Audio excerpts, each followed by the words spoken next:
100 से ज्यादा अंतर्राष्ट्रीय भाषाओं में प्रभुपाद जी के ग्रंथ प्रकाशित हो गए हैं। और चीन भाषा में भी चीन सरकार ने पिछले साल भगवत गीता को प्रकाशित किया। तो प्रभुपाद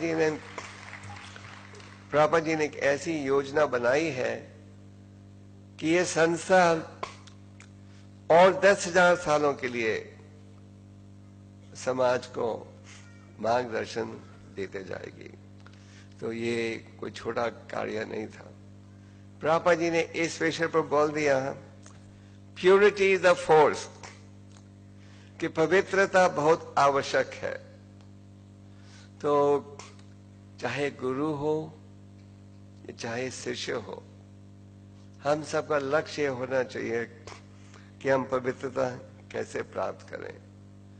हमने ये नहीं देखना कौन ज्यादा मधुर कंठ से गाता है, कौन ज्यादा मधुर कंठ से प्रवचन देकर लोगों को प्रभावित करता है। हमें ये देखना है कि हम पवित्रता प्राप्त करने के लिए क्या कर रहे हैं, और अंत में विजय होगी केवल पवित्रता की।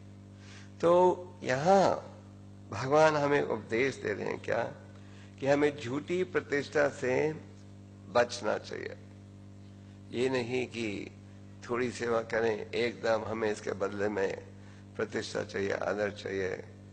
और आगे कह रहे हैं, यही नहीं सोचना कि तुम हो कर्ता। तो मैं प्रभुपाद जी का उदाहरण दे रहा था कि प्रभुपाद जी ने जो कार्य किया, एक रूप से आप कह सकते हो बहुत बड़ा चमत्कार था। प्रभुपाद जी से एक समय किसी ने पूछा, आप कुछ जादू कर सकते हो स्वामी जी? तो स्वामी जी ने कहा, जादू तो नहीं कर सकता पर एक जादू मैंने किया है। तो उसकी रुचि बढ़ गई, उत्साह से पूछने लगा, क्या जादू आपने किया है? मैंने हजारों म्लेच्छों को ब्राह्मण बना दिया है। तो म्लेच्छ का अर्थ है जो व्यक्ति बचपन से ही, जो व्यक्ति पाप के कार्य में जुड़ा है। ब्राह्मण का अर्थ है जो व्यक्ति शास्त्र पर आधारित जीवन का उपयोग कर रहा है। तो प्रभुपाद जी ने कोई छोटा चमत्कार नहीं दिखाया, पर जब भी उनके शिष्य जाकर उनसे कहते थे कि Prabhupada, you did such a great service, you did such a great miracle, Prabhupada ji कहते थे, I have done nothing, मैंने कुछ नहीं किया। I only had faith in the words of my spiritual master and I tried to fulfill his order. And it is due to his mercy that the success has come. तो प्रभुपाद जी कहते थे, मैंने कुछ नहीं किया। प्रभुपाद जी ने कभी जिंदगी में ये नहीं कहा कि मेरे प्रयास से, मेरी मेहनत से ये बड़ा चमत्कार हुआ। प्रभुपाद जी हमेशा कहते थे कि मेरे में केवल एक ही गुण था, मुझे अपने गुरु के वचनों में पूरा विश्वास था और मैंने गुरु के वचन आदेश का पालन करने का प्रयास किया और गुरु की कृपा से ये सफलता प्राप्त हो रही है।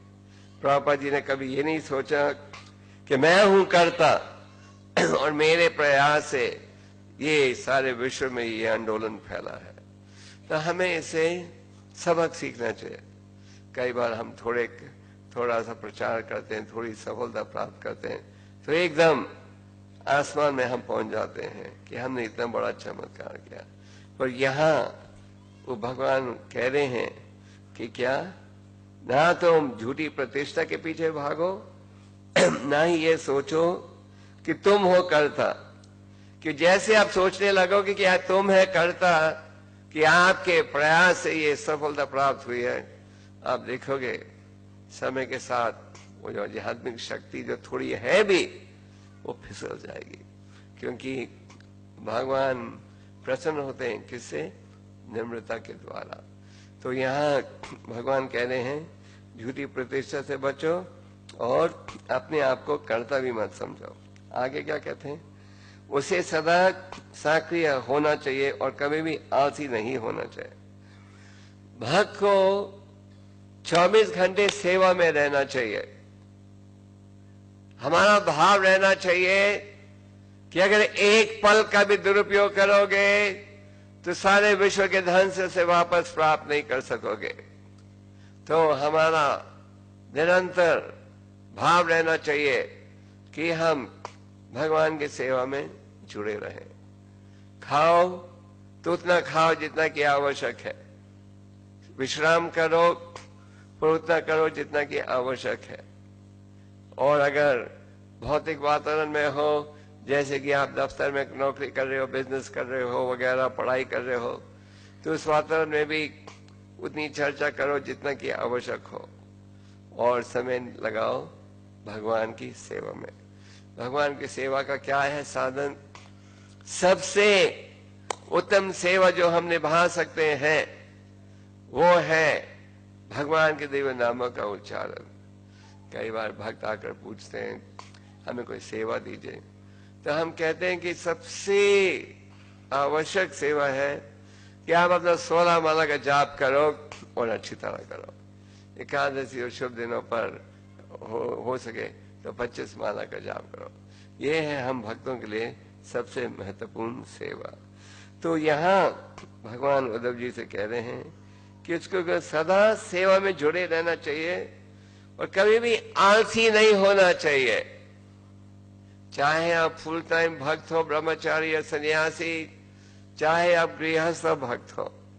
जैसे इस सभा में अनेक ब्रह्मचारी उपस्थित हैं और कई उपस्थित हैं जो विद्यार्थी हैं, जो धंधा करते हैं, व्यापार करते हैं, घर की देखभाल करते हैं।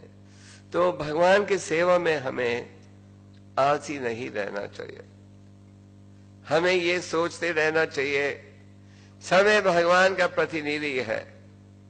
भगवान गीता में कहते हैं time I am the destroyer of everything. समय जो है मैं समय हूं, और समय जो है हर चीज को नष्ट कर देता है। तो हमें सदा व्यस्त रहना चाहिए। इस समय हम एक युद्ध के मैदान में हैं। युद्ध हो रहा है किसके साथ? माया के साथ। जैसे युद्ध के मैदान में हर सेनापति को बिल्कुल तैयार रहना पड़ता है कि नहीं? वो विश्राम नहीं कर सकता, कोई बेकार की बातें नहीं कर सकता, किसी समय भी दुश्मन की गोली उसे लग सकती है। तो इसी प्रकार हमारा शत्रु है माया। माया सदा प्रयास कर रही है आपको प्रभावित करने के लिए, आकर्षित करने के लिए, और आपको इसलिए युद्ध के मैदान में बिल्कुल तैयार रहना चाहिए, सावधान रहना चाहिए, निरंतर भगवान की सेवा में जुड़े रहना चाहिए। तो आलसी होना भी ठीक नहीं है। आलसी होना मतलब कि आवश्यकता से अधिक विश्राम करना, आवश्यकता से अधिक भोजन खाना इत्यादि। तो अगर आप आलसी नहीं रहोगे, you'll be on your toes, सदा तैयार रहोगे सेवा करने के लिए, तो इस प्रकार आप अपने आप को माया से भी बचा सकोगे। जैसे कि चैतन्य चरितामृत में कहा गया है, कृष्ण सूर्य सम माया है अंधिकारा, यहाँ कृष्ण ताइनी माया अधिकारा। जहाँ कृष्ण है वहां माया का प्रभाव नहीं रहेगा। जिस प्रकार जहां सूर्य है वहां अंधेरापन प्राप्त नहीं होता। तो अगर आप भगवान की सेवा में लगे हो, जाप कर रहे हो, सेवा कर रहे हो, तो आपको तो माया आपको किसी रूप से भी प्रभावित नहीं कर सकेगी। तो आगे वो क्या कहते हैं भगवान? उसे समस्त इंद्रिय विषयों के ऊपर के भाव से त्याग देना चाहिए। मतलब कि भक्त को सदा ये सोचना चाहिए, अगर संपत्ति भी है, धन भी है, किसका स्वामी कौन है? असली मालिक कौन है? परम भगवान। मान लो भक्त गृहस्थ आश्रम में है, पत्नी है, बच्चे हैं, घर है इत्यादि, तो किस प्रकार का व्यवहार होना चाहिए? ये व्यवहार होना चाहिए, ये भाव होना चाहिए कि हम पूरे खानदान ने भगवान के धाम लौटना है। गृहस्थ आश्रम का अर्थ है वो स्थिति जिसमें पति पत्नी एक साथ रहते हैं, पर उनका भाव है भगवत प्राप्ति।